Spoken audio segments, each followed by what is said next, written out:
Стильные, легкие, прочные материалы корпуса, тонкие рамки, отличный экран, бесшумная система охлаждения, удобная клавиатура, кнопка питания со сканером отпечатков пальцев, выдвижная камера, невероятно чистый объемный звук. Все это нам обещают в ноутбуке под названием Huawei MateBook D15. К слову, таких разных версий я, получается, взял 3, и о них планирую сделать обзоры, потому что они уже довольно давно у меня на руках. На канале обзоры есть 3 ноутбуков, в том числе на Xiaomi и Asus ROG. Правда, старенький, правда, он у меня 2 раза горел, но все еще работает. Как на самом деле дела обстоят с Huawei MateBook D15, который во время кризиса просто сумасшедше взлетел в плане продаж, потому что они все еще, Huawei и Honor, продают по лояльному ценнику свои девайсы, они еще в наличии, я сейчас расскажу. Всем привет, вы на канале Пользы.нет, меня зовут Саня, здесь только быстрые обзоры и долгие стримы. И сегодня я распакую вам второй ноутбук, который я купил в свое семейство. С первым ноутбуком у меня работает-играется сын.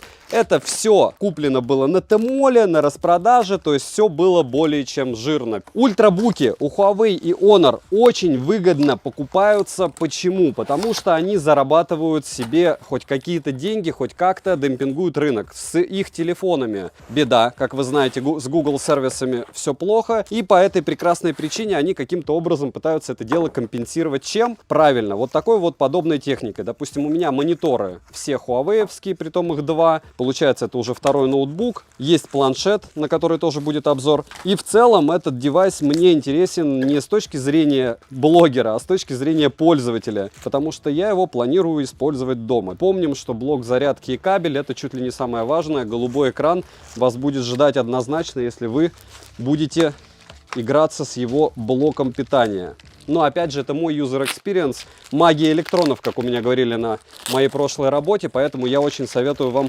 быть внимательнее вот с этими блоками. Блок, конечно же, можно использовать для зарядки всего и вся, всего на 65 Вт с одной стороны, с другой стороны этого более чем хватает. Красивый, возможно, даже для работы буду использовать. Насчет того, нравится ли он мне или нет, в каком-то смысле нравится, потому что он темный и клавиатура темная. Если ноутбук светлый и клавиатура темная, в каком-то моем сознании это дело кажется неправильным. Поэтому протестирую, посмотрю, что как работает, и расскажу вам. Смотрим.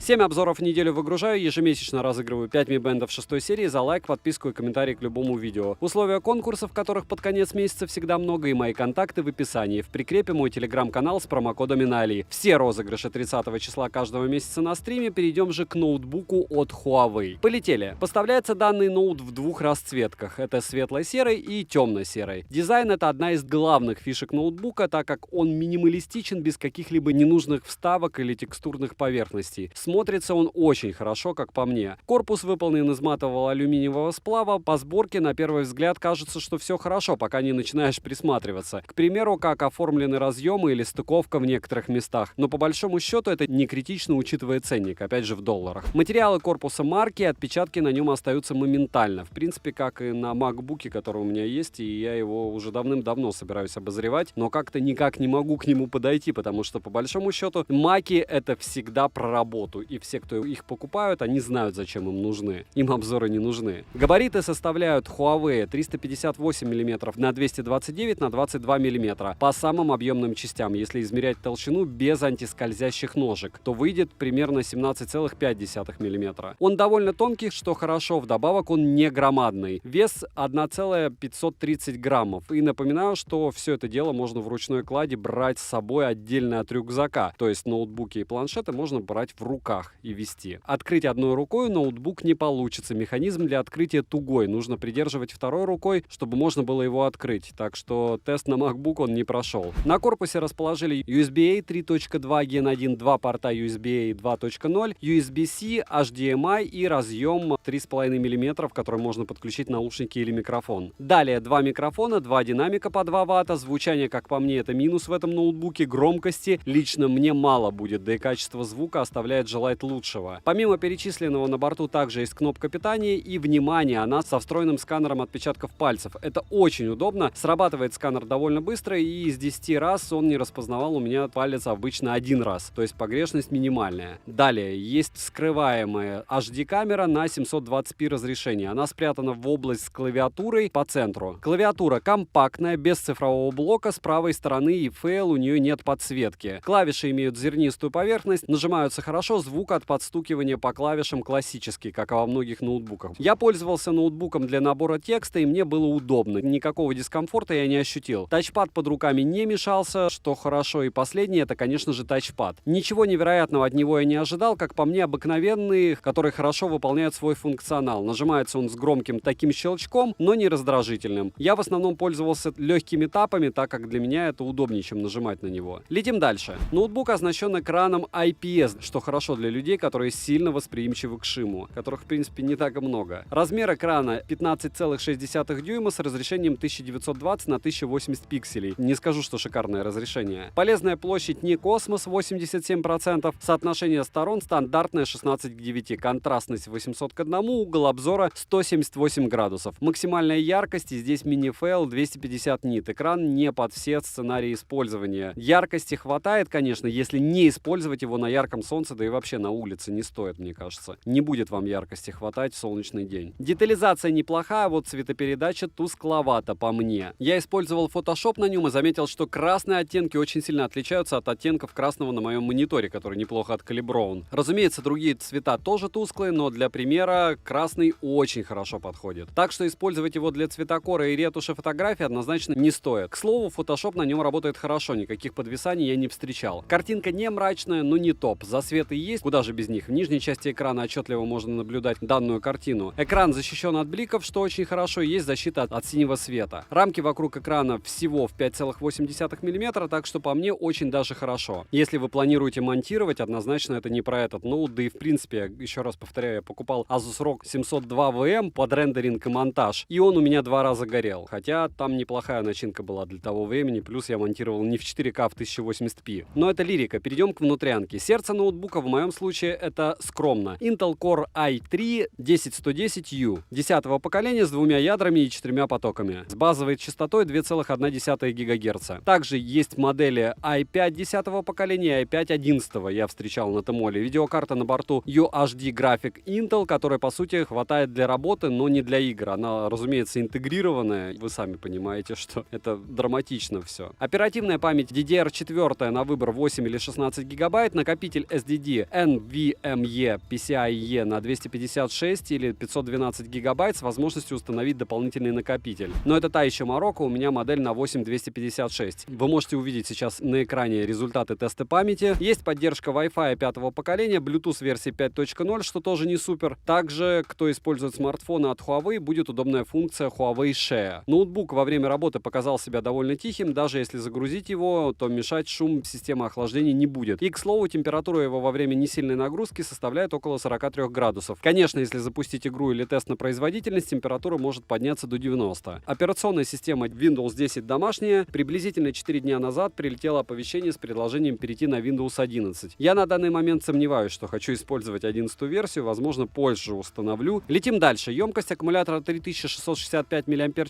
полный цикл зарядки от родного адаптера питания у меня занял 2 часа 33 минуты. В PC-марке выдал 3 часа 7 минут при 100% яркости и в режиме максимальной производительности. В средней производительности выдает около 6-7 часов. После теста осталось еще 20% заряда, у меня его хватает на 4 часа использования при 100% яркости и максимальном использовании. При просмотре видео YouTube за 1 час 25 минут уходит 27% заряда, при 70% яркости в производительном режиме и 50% громкости. В 30-минутном стресс-тесте без нагрузки на графический процессор он показал себя неплохо, как по мне. Результаты вы видите на экране. Максимальная температура процессора была 88 градусов, минимальная 38. В Geekbench 5 OpenCL Score 4324, Vulkan Score 4781, Single Core выдал 1028, Multicore 1863. Перейдем же к играм. В Genshin Impact играть невозможно, даже на минимальной графике. В среднем он показывает 13 FPS, за 30 минут игры температура поднялась до 60 градусов. Far Cry 5 даже на стадии запуска игры стало все понятно, что это не вариант, отсекаем. Помимо этих игр решил установить League of Legends и посмотреть, как ноутбук поведет себя в ней. И в итоге на высокой графике можно спокойно себе играть. В среднем показывает 38 FPS. Температура за 30 минут игры поднялась до 60 градусов, но это уже что-то. К слову, на Huawei-вский подобный ноутбук чуть-чуть попроще. Был у меня обзор около года назад. Я его покупал товарищу в ноябре и себе не успел купить. Можете его тоже посмотреть по ссылке в правом верхнем углу. Мне он, наверное, больше даже, чем этот понравился. Минусы у этой модели: маленькая автономность, тихие динамики, нет подсветки клавиатуры, экран не из лучших, для кого-то отвод воздуха с нижней части ноутбука может быть проблемой. Также материалы до боли маркие и 8 гигабайт оперативной памяти, она распаяна, добавить ее нельзя, конечно, в скором времени у вас будет не хватать. Цена по ссылке в описании к видео, если промокоды посмотрите в моем телеграм-канале по ссылке в прикрепленном комментарии, вдруг на момент вашего просмотра появятся скидки, я туда обязательно скину промики. Напоминаю, что в ближайшие дни, а конкретно, по-моему, 28 числа начинается распродажа, промокоды будут на Алишке, я их обязательно скину. Сейчас, если вы покупаете не на Тмоле, выгодно покупать через Kiwi кошелек, вы туда заливаете рубли, меняете на доллары и оплачиваете уже товары из Китая в долларах. Выходит намного дешевле, вне зависимости от того, какой курс у Али. Он всегда выше, чем эта махинация. Следующий момент. Я про этот ноутбук рассказываю поверхностно, но исключительно с точки зрения того, что если вы собираетесь его купить, это один из тех ноутбуков, которые являются брендовыми, и они все еще есть в продаже. Потому что если мы берем китайские, даже с жирными какими-то характеристиками, они всегда мракобесные. Я не видел ни одного более-менее адекватного обзорщика, который бы советовал купить какой-то китайский ноутбук. Понятно, что их можно купить дешево, понятно, можно потом апеллировать с тем, что у меня там крутая видеокарта и еще что-то, но он у вас будет вырубаться, греться и, скорее всего, сгорит. Я не к тому, что это 100% произойдет, но учитывая, что у меня Asus ROG Strix сгорел, а еще и Alien V, новый ноутбук, греется и гигей как, я думаю, что те,